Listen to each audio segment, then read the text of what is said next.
Okay, why don't we go ahead and get started? It is about 7:04, and I just want to welcome everybody again to the second session of our Navigating Career and Academic Success series.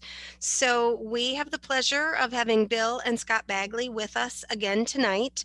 We've also got Lauren Cobble on the line, who's from our College Advising Department, and we have Joseph Piowitz and Gio from our steering team, our students on our steering team helping pull this all together. So just a couple logistic points. If you run into any issues, feel free to use the chat window. I'll be monitoring that. The only other thing I wanted to make sure everybody knew is we're recording all of the sessions and we have copies of all of the slides. And so after every session, it may take us just a couple days to edit the video, trim down maybe the front and the back, and then we will make that available. So I've been using the registration email list. So if you haven't registered, I'm going to chat that one more time. Just go ahead and give us your email and name, and then you'll be sure to get all of those recordings. We will ultimately put them on our website for broader distribution, but just to keep us in sync as we move through these next few weeks. So tonight's topic is personal credibility. It is a great topic. There's one other logistic point I want to make, and that is to the schedule. We had sent out a schedule giving the week by week topics, and we've had a small change in the topics. So I'll send this out in email, but just for your personal planning, next week we're going to be covering impact interviewing and first impressions. And so that wasn't scheduled until February. We're pulling that session forward. Scott Bagley's going to lead that session. And I know it's one of just high interest, certainly for any of the students that are getting prepared for internships or college scholarship interviews. Those are all happening right now, and we're gearing up for those. So that'll be a great session. So without further ado, I will pass it over to you, Bill. Thank you, Christine, and welcome everybody. If you don't have a copy of my bio or a copy of Scott's bio, Christine or Lauren can send a copy to you. I don't have them in this slide deck. We had them last week. But anyway, I'm happy that you're with us tonight. I spent 40 years working in business, 20 years with Deloitte. Scott's been working in business for 30 years and working in various career areas, not just business, but we've worked with a number of our clients that represent a lot of professional service entities. Tonight's presentation is not because we're presenting it, but because of the content. It's probably the most information or the most valuable information that you can possibly hear about becoming a leader. And this is after, when you combine my 40 years and Scott's 30 years working with professionals, we've observed thousands of people, and we've been able to discern what makes some people successful and others not necessarily successful. So I'm going to share with you all the thoughts that we've been able to pull together over the 70 years together. 40 years actually for me and 30 for Scott, but combination of a lot of working with people.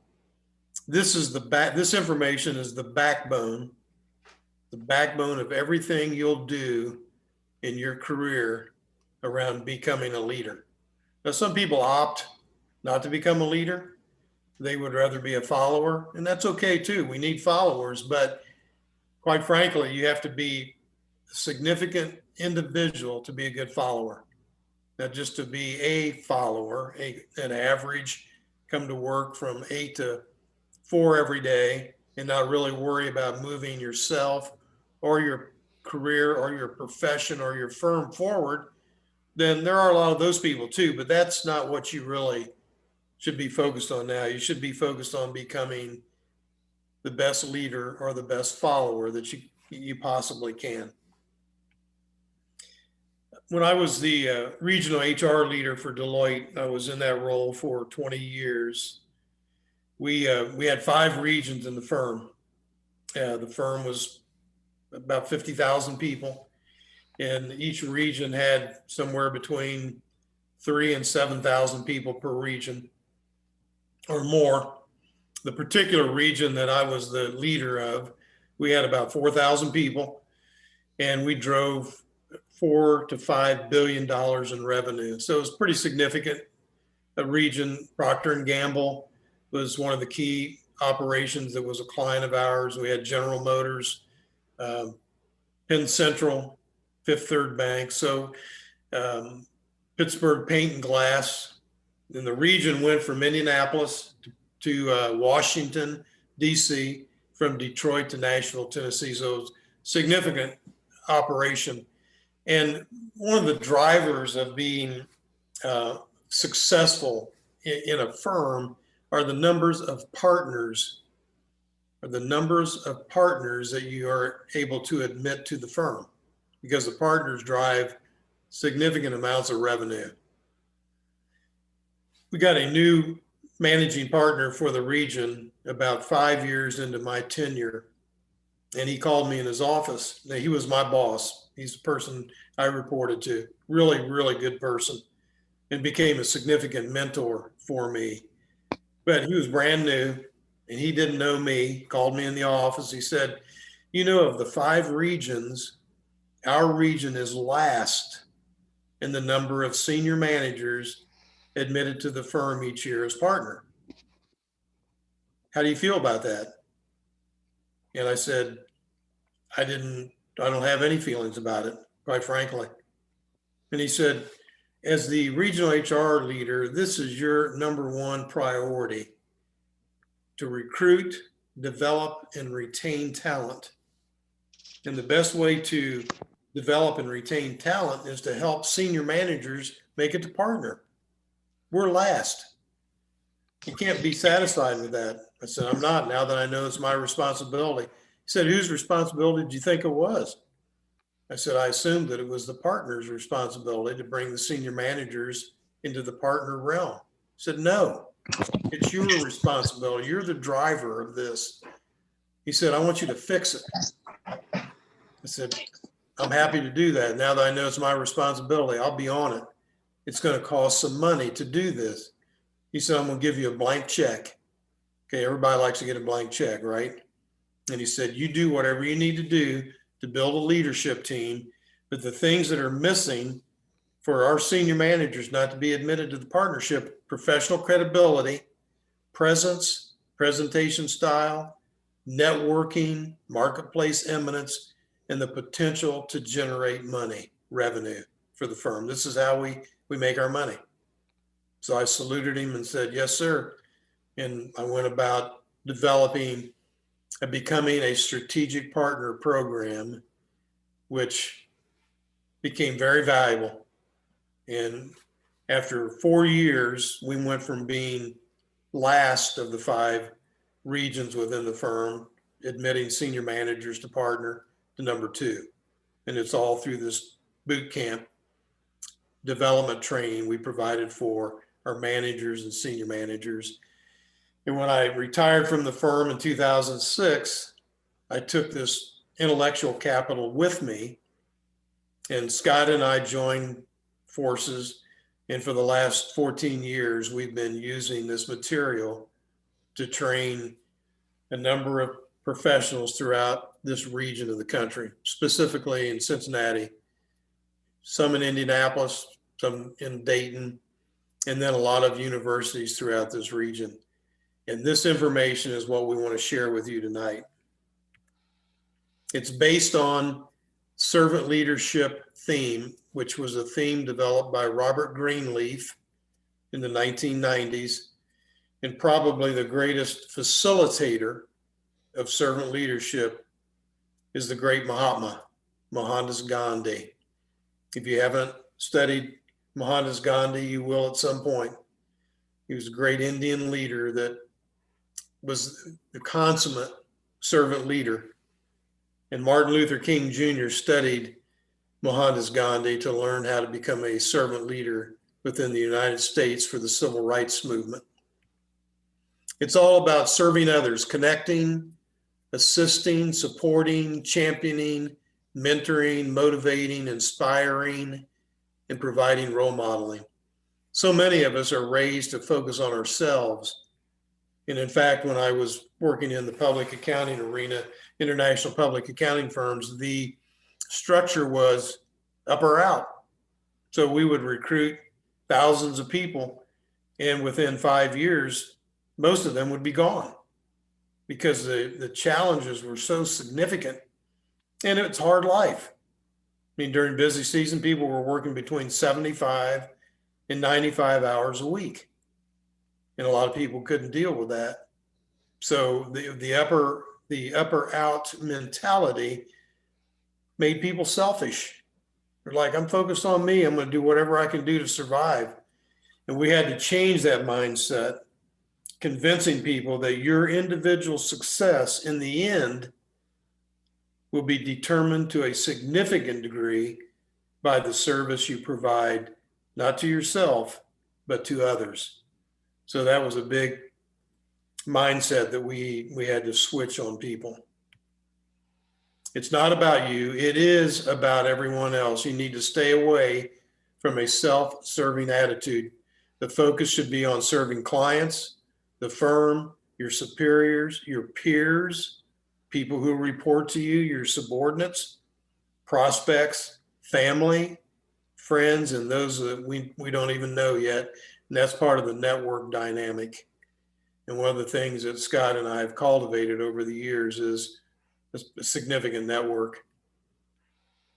And we meet with people on a regular basis. Before COVID hit, we were having lunch 3 or 4 times a week to meet new people, to help them and find out ways we could help them. And they in turn would help us. So one of the things to keep in mind, and we'll touch on this a little bit later in the presentation, the average network of a young business professional is 300. Okay, the secret is if those 300 people in your network have 300 people in their network, you're one phone call away from 90,000 people. The problem is people don't really work in developing their network. And then when they do have a network, they let it go dry. They don't connect with people on a regular basis. We'll talk about that. But one thing to take away is network, network, network. And start now when you're in high school. I mean, you're surrounded by very talented people. So don't let them go away without you not having pulled them into your network. Those who tend only to serve themselves results in greed and deception. And there are a number of books and movies out there that depict this situation. Watergate, All the President's Men, about Richard Nixon and everything that went down with a cover-up. Abscam, Enron, smartest guys in the room, they were selling millions of dollars worth of power to people in California by shutting the power grids down during the summer so that they could charge people extra money in order to start it up again. Arthur Andersen, who was complicit with the Enron debacle. The problem is Arthur Andersen was a firm of 30,000 people. And I knew a lot of those people, great people. 5 people were complicit in the Enron scandal. And George W. Bush was a brand new partner, and he thought he would teach everyone a lesson. So he shut the Arthur Andersen firm down, killed off 30,000 people because of the bad issues of 5. Bernie Madoff, the Wizard of Lies, embezzled or defrauded people of billions of dollars through a Ponzi scheme. Wall Street and Hank Paulson in 2008, this economy almost crashed through completely. Too Big to Fail, great movie. So it goes on around us all the time because it's about greed and deception and power. So people who take their eyes off of not serving others and start serving themselves, the ramifications are severe.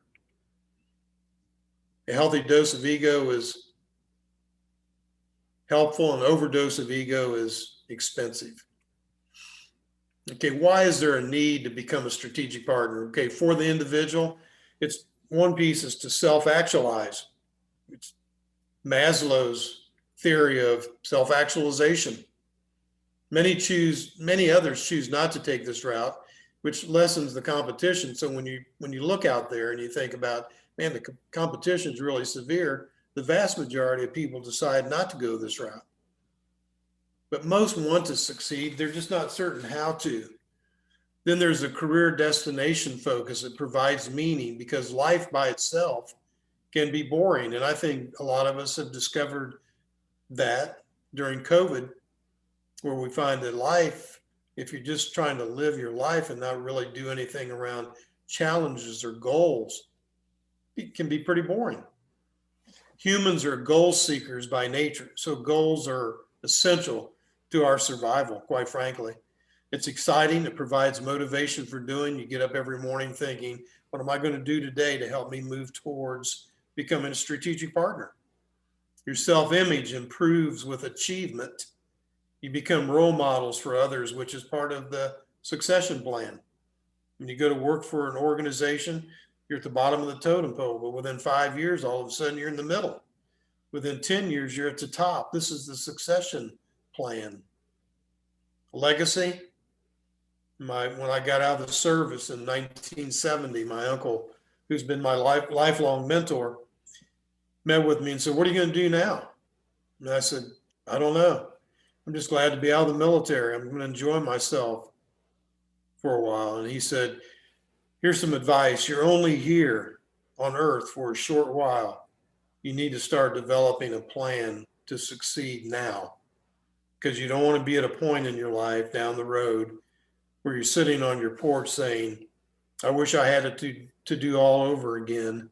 I would certainly do things much differently than I did. Why don't individuals go for it? They don't know how. They take the road of least resistance. There's a lack of role models or mentors around to help them. They're afraid of cold calling, of selling, of presenting, of rejection, not understanding that the vast majority of people who are successful are doing those things that others decide not to do because it's too hard or too difficult or too challenging. They deify leisure. When they're working, all they can think about is, can't wait till this weekend so I can go to the ball game or go play golf. They can't locate their passion. They work every day doing the same thing over and over again without any passion. They're in the wrong niche. They're always looking for a greener pasture, not understanding while they're looking at somebody else's pasture, other people are looking at theirs thinking, man, I wish I was in Bill's pasture. I wish I had his job. There are wrong motivators at play. They haven't aligned their values, their interests, and their motivators with what they're doing. They don't align with the organizational vision. They don't even know what the organizational vision is. They dream about golf instead of about success. And the worst sin of all is they settle for, this is good enough. Now I'm going to move on to do the things I want to do. What do we need to do to fix this? There are 4 parts of understanding. Number 1 is Maslow's prediction. Number 2 is the career destination model. Number 3, organizational goals. And number 4, strategic partner profile. Maslow's self-actualization theory is based on this.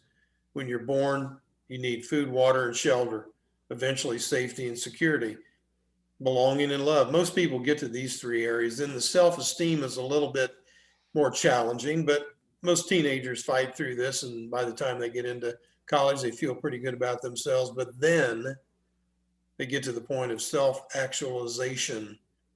Have I become what I really want to become? Maslow's theory is that only 1% of each given generation will self-actualize in their lifetime. Earl Nightingale's theory is that 5% would become financially independent at the time of retirement. And that figure, no doubt, is much, much lower now with all we've been through. But why do only 1% of each given generation self-actualize? Most of it has to do with the career destination model. There's a lack of focus on career destination. People take jobs a lot of times by random application.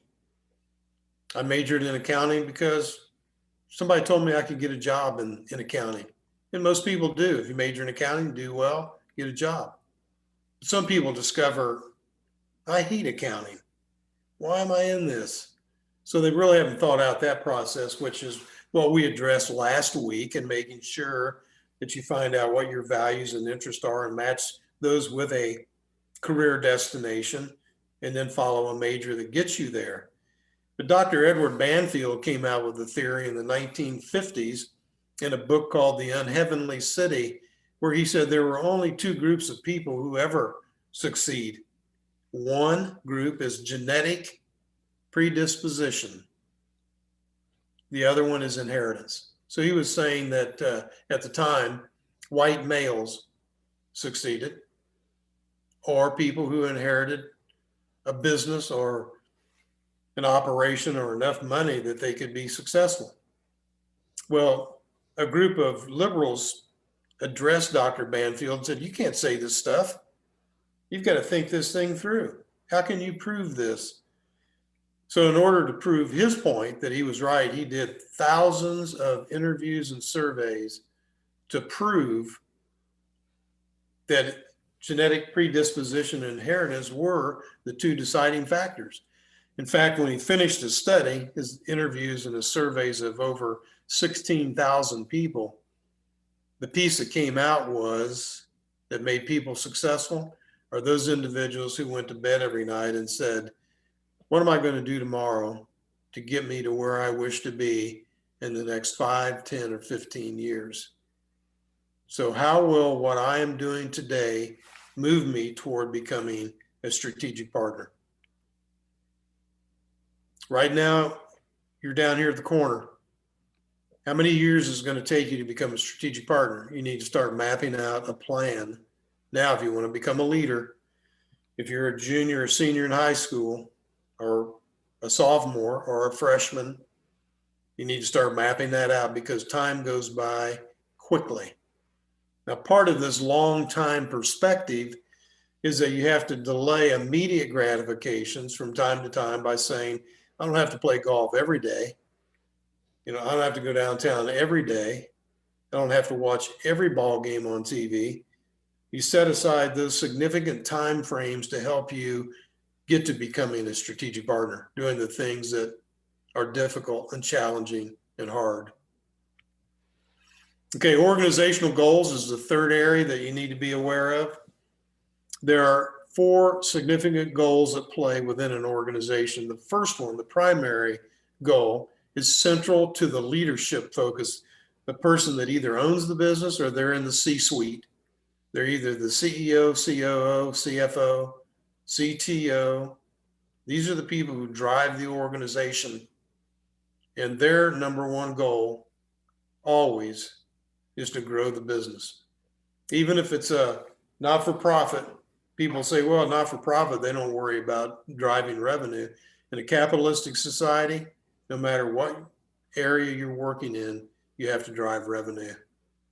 Even not-for-profits. I spent time as an interim CEO of a not-for-profit here in Cincinnati. We had board meetings every month, and the number one topic was, how do we bring in more money? So grow the business. For central to human resource focus is to recruit, develop, and retain top talent. So you as students, this is what's so important. When next week, when Scott talks to you about first impressions and impact interviewing, it's all about this. I mean, organizations are sending scouts to high schools and colleges to find not just people, top talent. They want the best. So you need to prepare for that. And Scott does a great job. He's an excellent recruiter, and he'll tell you what recruiters look for when they're interviewing people. Then central to the coaching focus, and all organizations that are successful have a coaching element. They cultivate the personal and professional skills of individuals. They create the the strategic partners needed to drive the business, to grow the business. But the one goal that is not part of the organization is specific to you. So when you go to work for an organization, your focus, Gio's focus or Joseph's focus is, I want to enhance my individual value. I want to enhance my personal marketability. Now, either I'll do well within this organization, and if they don't reward that, if they don't recognize that or reward that, I'll go across the street and find a place that will reward it and recognize it. So when Scott and I are coaching businesses and business leaders, we tell them this is the fourth goal that's not necessarily on your tree, but it needs to be on your tree, because you need to know the people you've hired.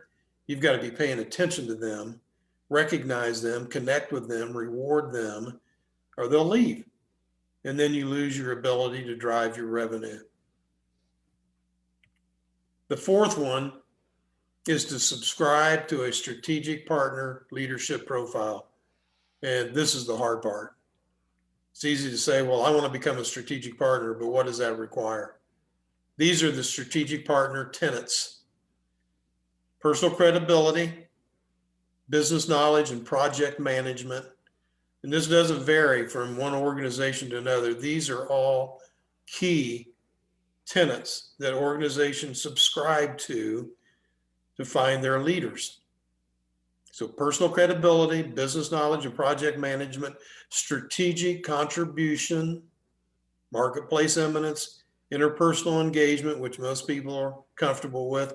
But then the kicker is oral presentation. 95% of the people hate doing this. But if you're going to become a strategic partner, even if it's painful, you have to learn this piece of it. Manages around time demands and constraints. This will be the biggest challenge you have when you go to work anywhere, is managing the demands and the constraints around time. It's not time management. It's managing yourself around the demands and constraints that are out there. And then leading others through connecting. Now, our training going forward will touch on all of these, but I'm going to give you an overview tonight.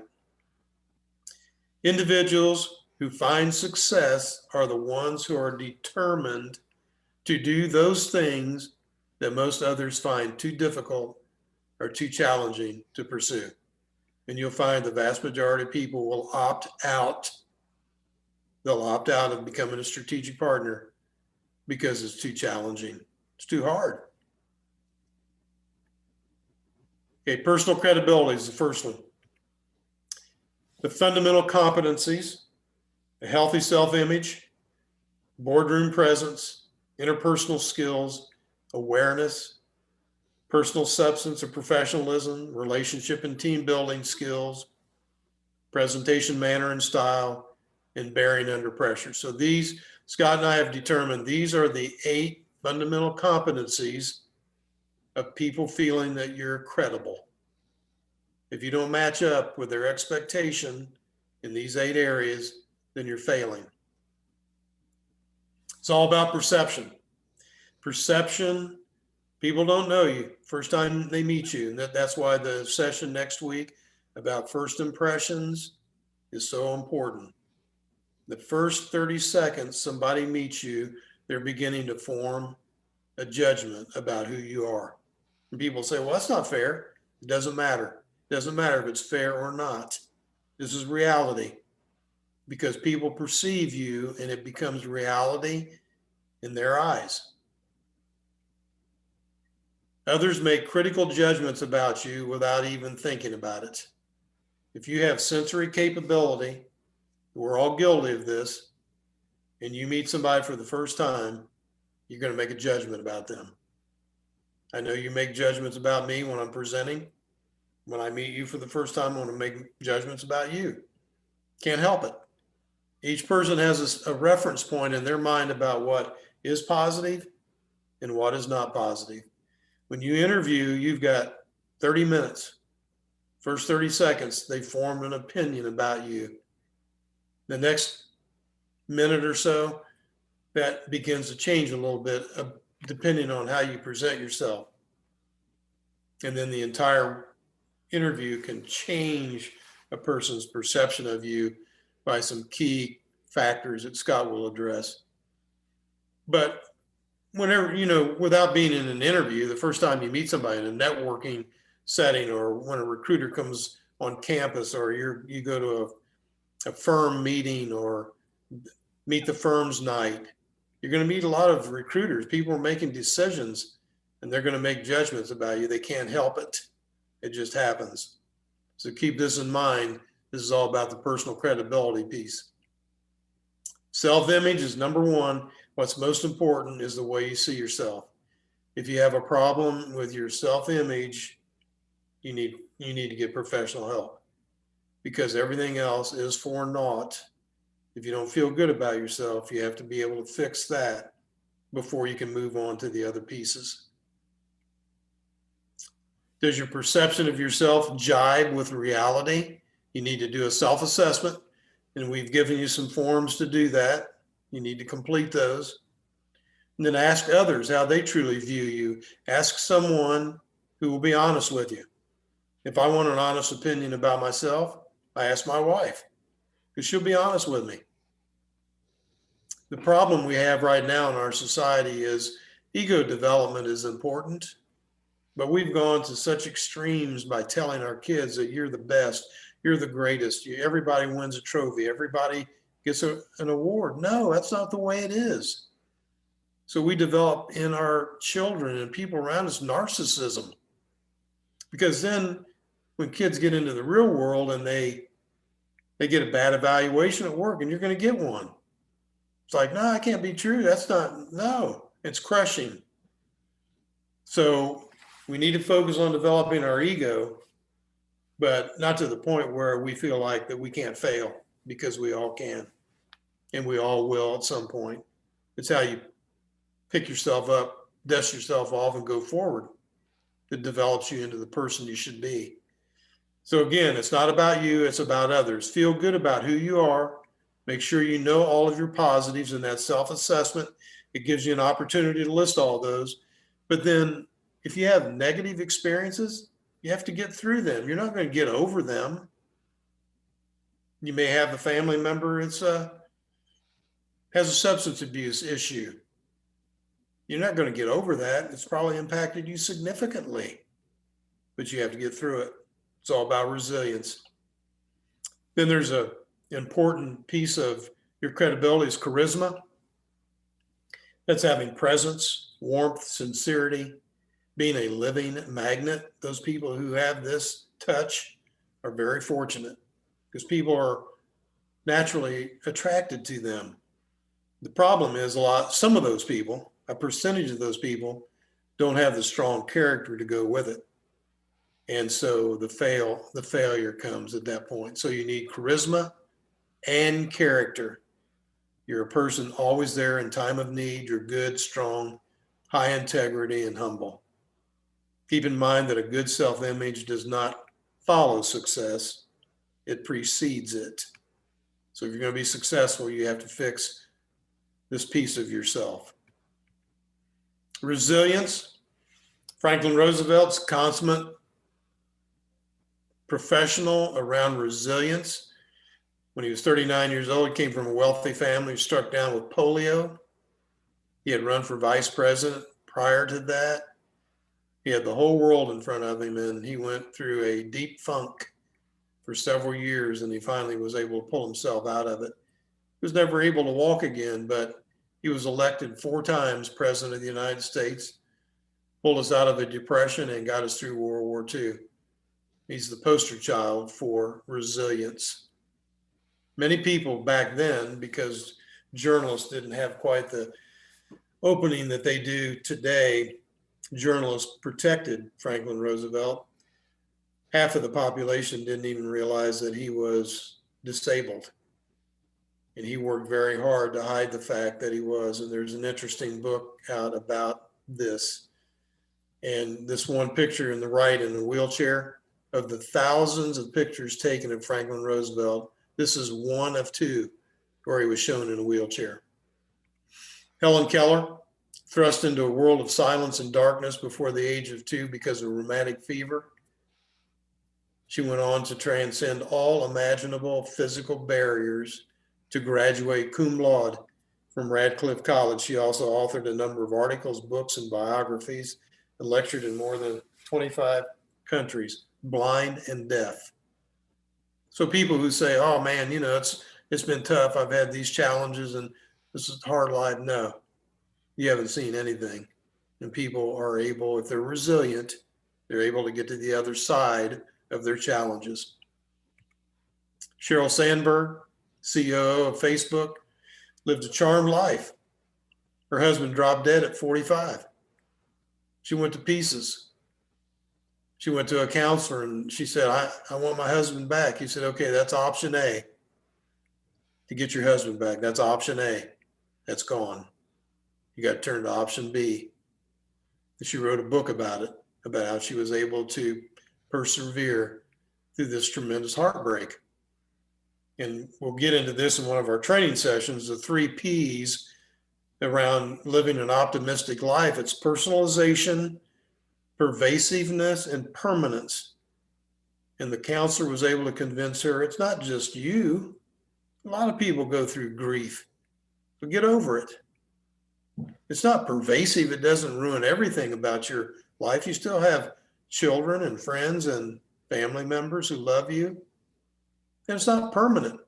You think it is now, but in a few years, you'll get to the point where you've accepted it. So that's option B. Keep in mind that life is not so much what happens to us as it is how we respond to what happens to us. Okay, boardroom presence. Do you project a professional image? Others sense you are in charge because of the way you carry yourself? Do you project yourself and your ideas with confidence? Or when you go into a meeting, are you a bit reticent in how you interact with others, especially superiors or clients? One of the big challenges Scott and I have had in working with technicians, people in accounting or attorneys, or is that in a meeting, they don't want to make a mistake, so they don't speak up. And so we have to force them. You can't be reticent. You go into a meeting, you know what the agenda is, you have your own personal agenda, you voice it. Do you leave a lasting positive impression when you depart a meeting? Do others wish you were part of their team or organization? If you're not marking these positive, then boardroom presence is an area you need to work on. How do you appear to others in various settings? Dress? Do you appeal to the critical audience? A number of students have challenged me on this and said, well, Bill Gates he's the richest man in the world. He wears Speedos and flip-flops to work. And I tell them when he appeared before Congress to defend Microsoft business practices, he looked like this. He looked like them. You have to appeal to the critical audience. Fitness. If you're not on a program, you need to get on one. There's a lot about mind-body unity, the endorphins that are excreted when you're working out to make you feel good, opens you up to the thinking process. You feel and appear refreshed. I got my first set of weights when I was 15. My dad said, you need to start working out. And I'm 74. I work out twice a week. I've worked out at least twice a week for whatever that is, 59 years, a long time. Don't ever stop it. As far as the way you dress, you need to be seen as the one in charge. Okay, when somebody says business casual, that doesn't mean wrinkled khakis and a golf shirt. It means looking like you're in charge. These are business professionals who are in charge. Business casual. Fitness. Doing the hard things when you work out. Twice a week is all you need. Weight bearing, cardio, they're all important. But it's another way you push yourself mentally and physically. Interpersonal skills.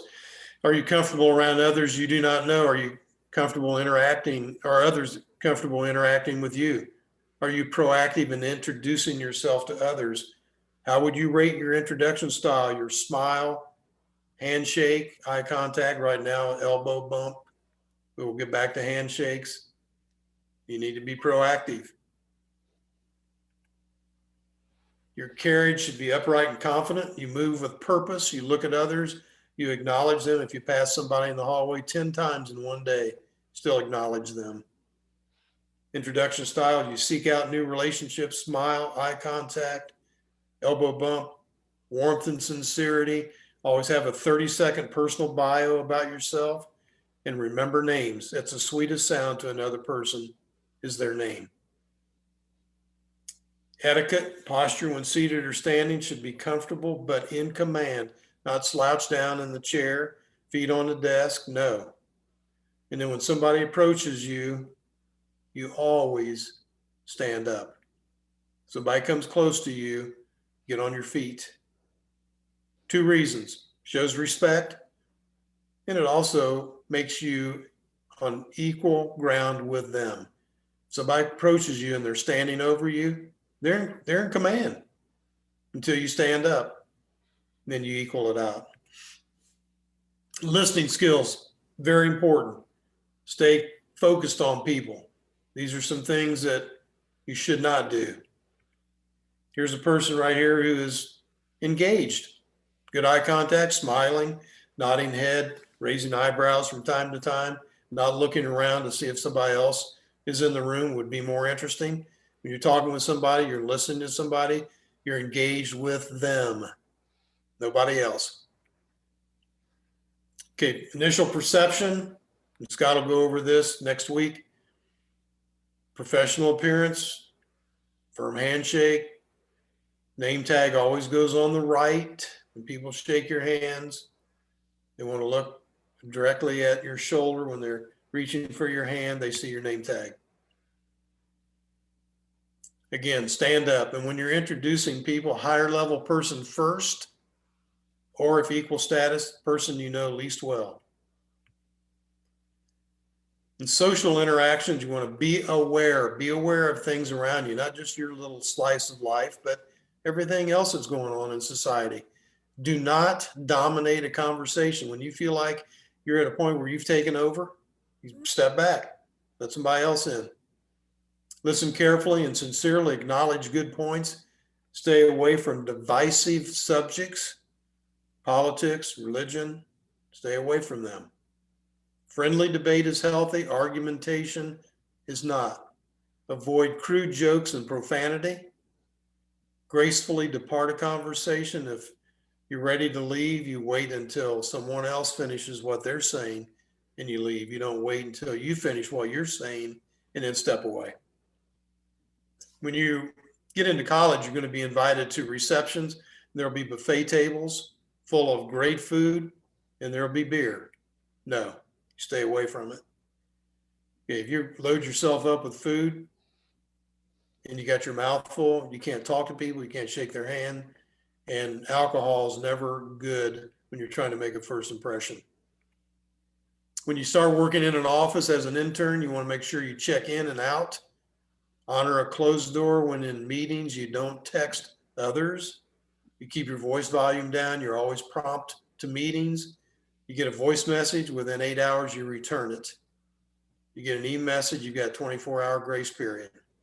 Somebody calls you, that means they want you. You got 8 hours to respond. Clean up after yourself, organize your office. If you have nothing nice to say about other people, say nothing at all. Practice the learned optimism explanatory style of situations. If you run into a boss who is upset, you practice thinking through the situation as opposed to saying, he hates me or she hates me or I failed. And we'll talk about that later in the sessions. Always give people the benefit of the doubt and be a positive force in an organization, an environmental change agent. Be careful to keep discussion centered on the work at hand. Doesn't mean you can't socialize, just don't talk your head off. Protect the confidentiality of client work and remain respectful of all personnel with whom you work. Email, be considerate, be brief but not cryptic. Always use the subject line so people know what's coming to them. Get to the point. Don't ramble. Don't send unnecessary attachments. Watch your tone. People can't see what you're saying, so be careful how you send an email. Networking sites, always complete your profile. Keep it true. Sincere and familiar invitations to connect. Quality over quantity. You don't get any rewards for having 3,000 connections, but you get rewarded if you have 1,000 really quality people you're networked with. The telephone is still important. It's more personal than e-messaging. Again, listen for the tone. Be cognizant that nonverbals are missing. Always mute during conference calls. Enunciate carefully when you're talking on the telephone. For written communication, remember to remain professional. Exercise brevity, get to the point early, and always orient information to the needs and interests of your receiver. Restaurant etiquette, a lot of mistakes are made here. You sit down simultaneously, napkin goes in your lap. It's usually in a formal restaurant, it'll be in your water glass. You take the napkin out and you put it in your lap. If you're not sure, a lot of times you go to a formal dinner, there's a lot of silverware laying there. If you're not sure which one you use, you work from the outside in. Follow the lead if not certain. Water on the right, bread on the left. Pass food to the right. If you pick up a basket of bread, you show it to the person on your left, let them take a piece. Take a piece yourself, move it to the right. Do not lift your salad plate or soup bowl up to your mouth to get the last bits of food. You can do that at home, but when you're in a restaurant, you don't do it. Now you get people are watching you. You go to lunch or dinner or breakfast with an employer, they watch all this stuff.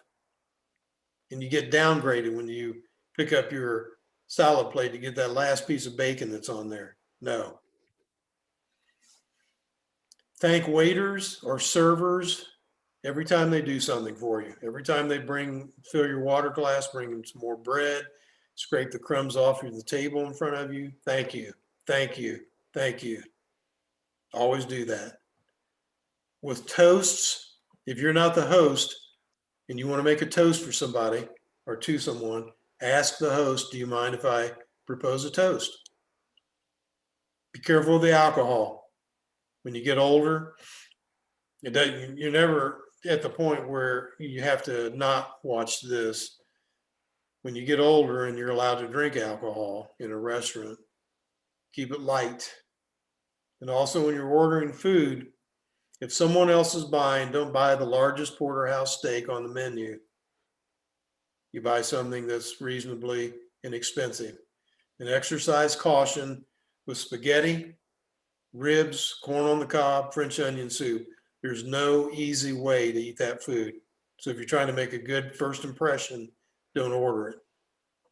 If you're paying for the tip, 20% tip, sometimes more at lunch and breakfast, because the servers are working just as hard at those meals as they do at dinner. Awareness.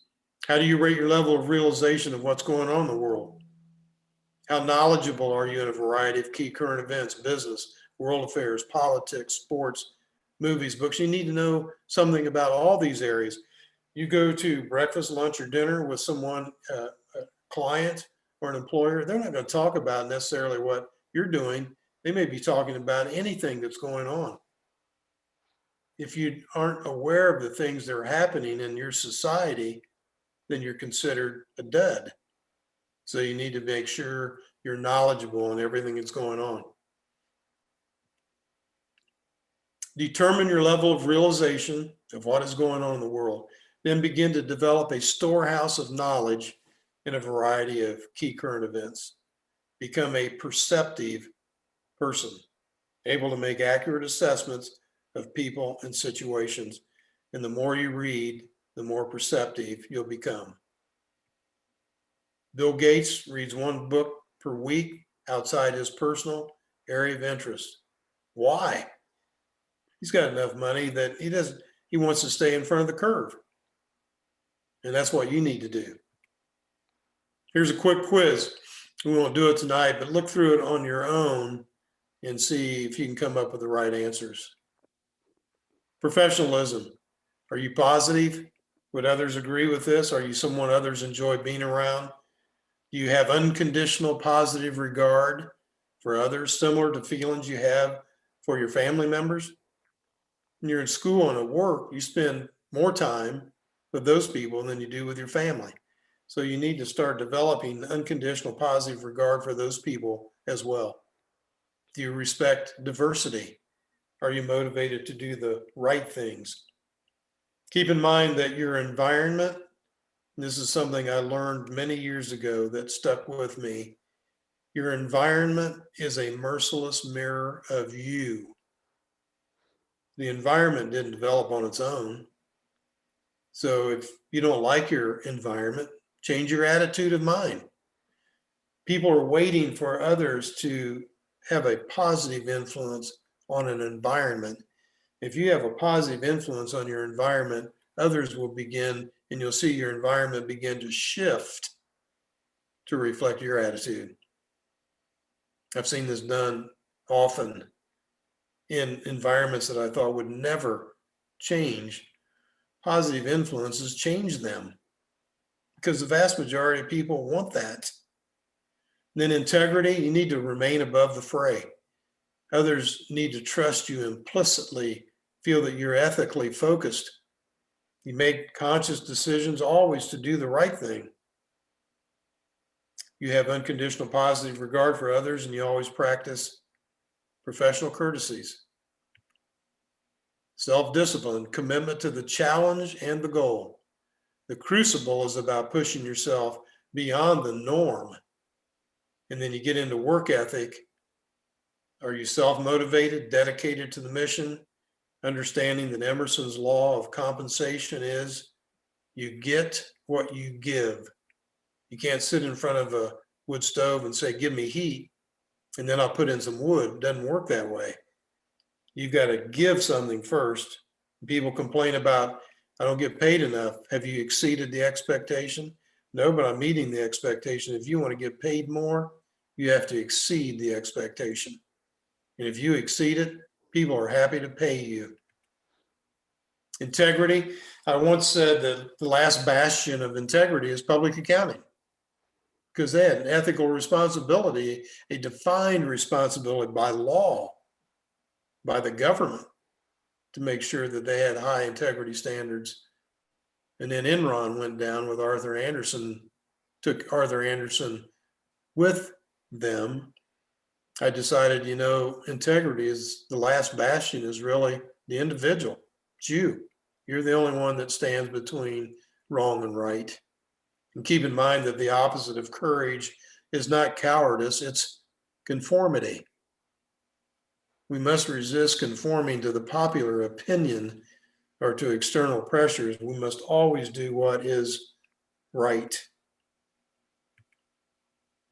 Sharon Thorne, Deloitte Global Board Chair, talks about the business community can help today's youth prepare for the future by engaging in public policy to help influence policies focused on education, workforce skilling, and societal impact programs. It's all the integrity things. Stephen Carter at one time was a Yale law professor, then the head of the Yale Law Department. He's now an author. Doing the right thing and not the wrong thing is neither habit nor instinct. It is will. We must make the effort to learn what is right rather than what we desire, and then do it. His book, Civility, is a great read around making sure you do the right things. Relationship building, talked about networking, 300 people in your network. That should be the minimum. Making sure you're connecting with people, that you're politically astute, but not political. We have political atmosphere around us all the time. It's better not to become political, just be aware of it. Presentation manner and style, the ability to sell yourself, your ideas, and your services.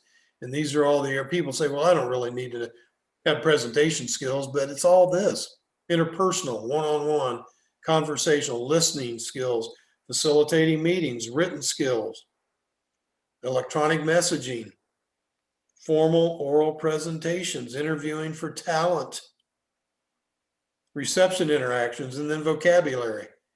The vocabulary of college graduates today is relative to what 50 years ago for a 10th grader. Every year it dumbs down, it gets dumbed down. So the vocabulary strength of college graduates is terrible.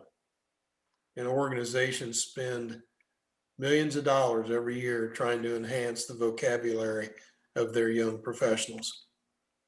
Here's a vocabulary quiz. These are mainstream business words. I challenge everybody to take this quiz, see what ones you know. And then it gets a little bit harder. But these are all words that in a professional environment will either be used or they will expect you to use them. And if you don't understand them, you can get lost in a meeting pretty quickly. Bearing under pressure. Any of you who will go in the military, when you're in boot camp, this is what it looks like 24/7 every day. Somebody's tearing your head off. But these are the people who make the hard calls, the individuals who are able to that have bearing under this type of pressure. They're the ones who call on the C-suite for opportunities. They address the hard issues with a client. They become problem solvers. They quit deferring to others. They're the ones that step up and say, let me take care of this.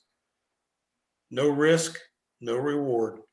The people who do all these hard things, they get rewarded. Business management, project management understands vision and strategic imperatives. You become a strong technician. This is expected. And you exercise sound business judgment. Strategic contribution is about creativity, thinking outside the box. You're not born as a creative person. You hone this skill, you learn it, and you design best practices. People who are creative spend extra hours at work and during the week. One more hour to focus on a goal or an idea, and they become thought leaders or visionaries, and they lead the organization. They become trusted advisors to clients, and they exercise expertise. And you always want to become an expert. You shouldn't be in a field and not strive to become the expert. What is your expertise?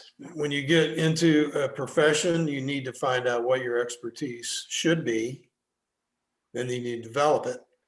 Malcolm Gladwell is one of my favorite authors. He's written a number of outstanding books. I'm not even sure that he works a job, but he's a think tank guy. Spends a lot of his time just doing research and development around the human mind and behavior. In his book, The Tipping Point, he talks about mavens. These are information specialists, and you become an expert when you've done something, not go to work for 10,000 hours, but do something specific. 10,000, excuse me, time for a drink. 10,000 hours of doing one specific thing. This constitutes expertise. And I highlight Chris Bodie and Pete Rose here because Chris Bodie is a jazz trumpeter. My wife and I enjoy going to live music venues. A few years ago, we went to see him at Music Hall. And there were a number of young people there with their parents. And he walked to the edge of the stage and he asked one little boy, he said, you play an instrument? And he said, yes, I play the piano. And my mother makes me practice a half hour every day. Chris Bodie said, oh, wow, half hour. Wow. Well, keep it up.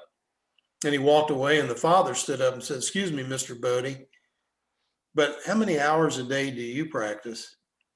8 hours a day, every day.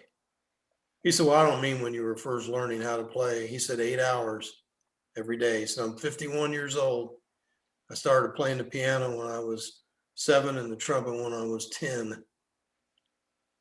And I practice 8 hours every day. He's an expert. When he plays the trumpet, it sounds like Keith Jarrett playing the piano. Perfect. Pete Rose, we all know Pete Rose, even if you never saw him play. You've heard somebody in your family talk about Pete Rose.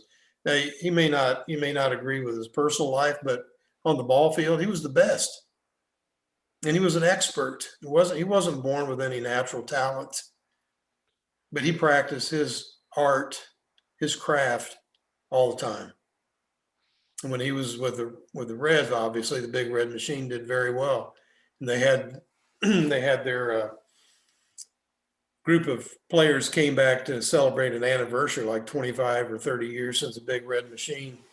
And sports writers interviewed all the former players. What made the Big Red Machine go? Joe Morgan. As Joe Morgan. They asked George Foreman. It was Joe Morgan. Asked Johnny Bench. Joe Morgan. Sparky Anderson. That was Joe Morgan. Then they asked Joe Morgan, what made the Big Red Machine go? Pete Rose. Said, I was traded to the Reds from the Houston Astros in the early 1970, 1971. And I told Sparky Anderson, I want my locker right next to Pete Rose because I want to figure out what makes him tick. What makes him the player that he is? And he said, believe me, we all watched Pete Rose and we aspired to do the things that he did. But then they traded Joe Morgan. I'm sorry, they traded Pete Rose and went to the Philadelphia Phillies. The Phillies have always had great ball players, never won anything. First year Pete Rose was there, they won the pennant. Second year, the Pete Rose was there, they won the World Series. Sports writers asked Mike Schmidt, who's a Hall of Fame third baseman, perennial all-star third baseman. Hey, you know, you had great players on this team for years. Steve Carlton, you went through a list of outstanding ball players who played on an all-star team. Why all of a sudden now you win the pennant and now the World Series? Mike Schmidt said Pete Rose. So when he came here, he demanded that we all become experts at what we did. So we lose a game, he come in the locker room, and guys would be getting dressed to go downtown. Say, where are you going? I'm going to go downtown and have a beer. No, we lost today. You were 0 for 4. You're going to go to the batting cage with me. That's being an expert. Okay, networking. Again, 300, get 300 people in your network. If they have 300, you're one phone call away from 90,000 people. So clients, prospects, family, friends, neighbors, high school peers, community involvement, church relationships. Anytime you meet someone, you need to make record of that, remember them, and then involve them in some way in your network. Interpersonal engagement, oral presentation. People say, well, I don't make any speeches. I don't need that. Interviews, client presentations, client meetings, network meetings, staff meeting presentations, keynote addresses, on and on. Everything we do is oral presentation, and you need to get very good at it. Managing yourself around time demands and time constraints. Nothing can stop time. Nothing can alter it. Unlike the wind, it cannot be felt. Unlike the sun, it cannot be seen. Yet of all nature's forces, time has the most profound effect on us. And we're going to dedicate a 1-hour training session to time and how you learn how to manage yourself around it. The one statement that stays with me, I wasted time, now doth time waste me. And a lot of us waste a lot of time, especially when we're younger. And then all of a sudden we're at a point where it's time's turn and it'll start wasting you. Leading others by connecting with them, interpersonal feedback, mentoring, and role modeling. Keeping in mind, if we don't get the people thing right, we lose. It's the most important thing in all our businesses. So when you get into a profession and you become a leader, it's all about treating your people in the best way possible. That's the end of the presentation. I think you've all been provided the self-assessment, personal inventory, goal setting exercise handout, and I would like for you to complete that. Not anything mandatory, but for your own edification, so you know who you are. You get into an interview, you can explain to the recruiter, this is who I am, these are the strengths I have, these are the goals I've set. And then for those of you who have maybe some weaknesses in some of the areas we've talked about, there's a listing of outside resources of books or CDs that I've either read or listened to that are all great resources for you to help you in these areas. Any questions? That was fantastic, Bill. Man, a lot of material that you covered. I think you're on mute, Christine. Hold. Am I on mute? I don't show as on mute. I hear you. You hear me, Scott? Okay. Yep. Okay. Fantastic. No, I was just saying, Bill, that was a ton of material. I really appreciate you getting that in like just in 60 minutes. Let me do this. Let me offer just for the audience. I know everybody's on mute. If you'd like to chat your question privately over to me, feel free to do that. Or you can bring yourself off mute and ask a question. And I know we're just a few minutes after the hour. Scott, So I can you hear me? Yep. Yeah, we can hear you, Bill. I can't hear anybody. Okay. Okay, I'll chat. Scott, maybe just, I'll chat if we get a question in over to Bill. Okay. The only other logistics item before we close is I'd love to get your feedback on the session. So we're gonna have 5 more sessions next Wednesday. And as we said at the start, don't feel obligated to attend all of them. We'd love it if you did.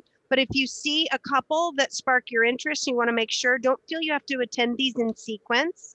We'll make the recordings available certainly every week. Next week is going to be first impressions and impact interviewing with Scott Bagley. So we would love to see all of you there. Let me pause and just see. I haven't seen anything come through the chat. If anybody wants to come off mute and ask a question, feel free to do so now.